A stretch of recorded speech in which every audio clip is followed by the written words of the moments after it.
we are all being prepared for the hottest button, films that we might hear about going forward before the Golden Globes and the Oscars and all that.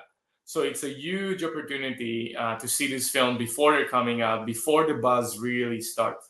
There are a lot of films that they won't be like part of the Oscar campaign and all that, but they're like really really good films that everybody should check out and maybe start like our own buzz, right? Like our own talk of the town and all that. Hi, everybody. Welcome to the Woodstock Film Festival podcast, Let's Talk Film. I'm Adam Schartoff, one of the hosts of Let's Talk Film. And my guest today is an essential component of the programming of the Woodstock Film Festival. Amir Bogen is the features programmer for the festival. The 25th Woodstock Film Festival is upon us. It is only a couple of weeks away. It runs from October 15th through the 20th in Woodstock, Kingston, Rosendale, Saugerties. I'm not sure. A million other towns in the area. So can you in 20, I'll give you 20 words or less, tell me how you programmed this festival this year. How did I program this? Oh, how the way that you do it all the time. You just travel. You go to all the film festival, the big ones, the small ones. You go through submissions and you just pick the best film that are available for you, and sometimes films that are not available for you, but you fight for them. Can you just tell me like a few of the films that you actually do, or festivals rather, that you try to hit? Because I guess what I'm guessing is at a certain point, as you work for a specific festival, you're also the artistic director of I should have mentioned this before, but you're the artistic director for the Lighthouse International Film Festival, which is on Long Beach Island. And also in your credits is you are the senior film and TV writer and critic for Ynet in Israel. But tell me, as you develop your particular approach to the Woodstock Film Festival, certain festivals, I'm guessing, work better than others, right? It's like a matter of cycle, and a cycle of the festivals and the timing, right? So you go to Sundance. Some of the films at Sundance you see a lot of good films. Some of them will come out before Woodstock. And most of them will come out before Woodstock if they're lucky. Some of them won't be released at all. But the good ones, like one of the films that we're going to show at Woodstock, which is A Real Pain, our closing film, it's in a way circled as a potential award film, which means that usually the distributor that is lucky enough to pick the film will probably release it during the fall, and we are very well positioned for the award season. So, for example, that was the first festival of the year. It's Sundance. It takes place in January, but this is one film that wasn't released, wasn't really shown anywhere since Sundance, because Searchlight, which picked up the film, kind of singled it as a potential award film. So basically, it's going to come out in November. We're going to show it more or less 2 or 3 weeks before the release. So that's one example for a festival that is really early in the year, but still relevant for Woodstock. And then you have South by Southwest, you have Tribeca, you have Cannes, and Telluride, which is kind of more, smaller, I guess. The program is much more, smaller. Then you have Toronto, which is the biggest one in terms of the quantity. So I've been to all of these ones that I mentioned, and obviously also as you mentioned, I curate the program of the Lighthouse Film Festival that takes place in June. So a lot of the films I already have intel about them, and I know that they might be available for Woodstock. Um, so, for example, a film that's called like The Stranger's Case that won an award in Berlin Film Festival.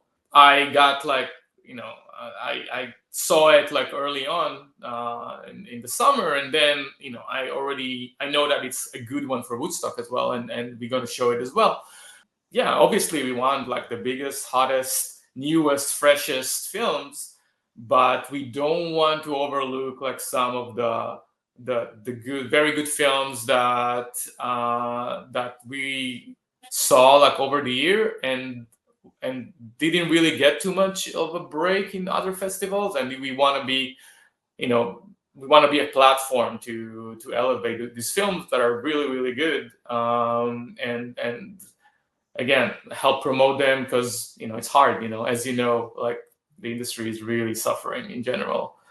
Sure, sure. Can you come up with an example maybe of a film, not to put you on the spot, Amir, but maybe you can come up with an example of, let's say, one of the films that are going to be in the festival coming up, that you sort of, it was like a diamond in the rough, maybe, or wasn't like a natural buzzy film that came out of Sundance or South by necessarily. Yeah, I can mention two films. One of them Even did. better. Yeah, there was one that wasn't South by, but didn't really have any festival run after that. It's gonna come out in November, but like we're going to be one of the first festivals to show it, definitely in the East Coast. And the name is like My Dead Friend Zoe, which even though the name kind of sounds like a little bit like horror-ish in a way. It's Oh not. yeah, it does have the name of like a genre film. True. It's not a genre film at all. It's a drama that touches in a very sensitive way, touches the I guess the PTSD, coping like after coming back to society, and coping with loss and trauma somewhere in the countryside, but it's still that's still living the trauma, and I don't want to give too much about it No, because it there sounds like is you're like being a twist you're very there. careful. Yeah. But I can tell you that the filmmaker Kyle Hausman Stokes, he's a veteran himself, so he's like he put a lot of his experiences into this film, and you have Ed Harris there, and it's just a very creative. There's a lot of films that kind of try to like to go delve into the veteran experience and trying to reacclimate in society. But this one is very creative in the way that the director found a very original way to talk about it. And it's also the Excellent. veterans are females, like so. It's also Right. kind of an interesting original thing. Um, the other one that I would mention is a film that was at Lighthouse and premiered at Miami Film Festival, which is big, but not one of like the A-list film Sure. festivals. And it's a film that's called Los Frikis, by Yeah. two Saw it. Yeah. filmmakers, Mike Schwartz and Tyler Nielsen. They had a huge success like 5 years ago with their debut, like feature debut, The Peanut Ball Falcon, Yes. that was like the biggest indie hit in the I US remember that. basically in Yep. 2019. And this is their second film, completely different. It takes place in Cuba, and he talks about this like insane. That'll blow your mind. This film will blow your mind. I saw it at the Nantucket Film Festival, and it will blow your mind. Exactly, and it's super surprising. It's in Spanish, but very you can be really engaged, and the story, which is I don't know if we want to talk about the story, but which is People yeah, can read the synopses. They can go to exactly, woodstockfilmfestival.org or pick up a program. exactly. There's But a again, people might think that it's kind of a heavy, dark drama, and it's not. It's full with music and humor and love of life, but also loss. So it's and a great romance. mix. And romance. Yeah. Amir, what do you do during the festival? Because the lion's share of your work is in advance of the festival. So what are you doing during the actual festival? Why are you even there? Well, there are parties, right? Uh, yeah, I think that like in a way, festival lives, you just go and you do whatever you can to help in general. But obviously, like I have to be there also, to do Q&As, to represent the festival, to talk to people that I, face to face, people that I was emailing like for 700 times during the year, but never saw them face to face. That's a good time to introduce myself, introduce the festival, shake hands. In a lot of ways, I'm not. I wouldn't say the face of engaging with these people, but I'm like the email, like the name in the email. So I need to Right. kind of, Yeah, you're an ambassador for the festival. in a way, yeah. Obviously, like Meira is definitely the face and heart and Well, soul of the festival. But like since I'm a lot of times I'm the one who is like my email address is well known there, like it's circulating with all this like sure. in a lot Yeah, of places, and I'm much more than an email address. Um, I you're have a much cell more phone to number as offer. well. Yeah, You what? you're a Sorry. cell phone number as well. I know. Oh yeah, of course, and also Instagram handle and all kind of stuff. Amir Bogen is the feature programmer for the Woodstock Film Festival. The festival is taking place October 15th through the 20th. Go to woodstockfilmfestival.org to buy your tickets. There's, in addition, not just feature films, but there's also documentary features. There's short film blocks, and of course, there's panels and parties as well. It's an incredible experience to immerse yourself in, and I can tell you firsthand, I was blown away by this year's selection of films. There are some incredible films coming this year for the 25th Woodstock Film Festival. So I'm urging everybody to check out the lineup. And any other last parting words here, Amir?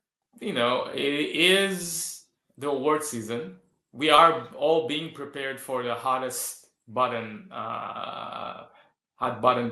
films that we might hear about going forward before the Golden Globes and the Oscars and all that. So it's a huge opportunity to see this film before they're coming out, before the buzz really starts, and also meet like the filmmakers. So that's amazing. But there are a lot of films that they won't be like part of the Oscar campaign and all that, but they're like really really good films that everybody should check out and maybe start like our own buzz, right? Like our own like talk of the town and all that. And again, you like people who will come to Woodstock and go and watch the films should be very lucky, feel very lucky for having this opportunity, because again, a lot of their films everybody will see later, and you can say I've seen them first, or one of the first to see them, but there's other films that won't have any platform in the future, and you might be the only one to see them. So that's another unfortunate privilege, but Well, it is a privilege. no, there are definitely cases of films where the people just spread the word, and so as a film festival attendee, you in a way also become if I can reuse that expression, an ambassador, because you go out and then you tell your friends and you support the film by just attending and then going out into the world and telling people about it.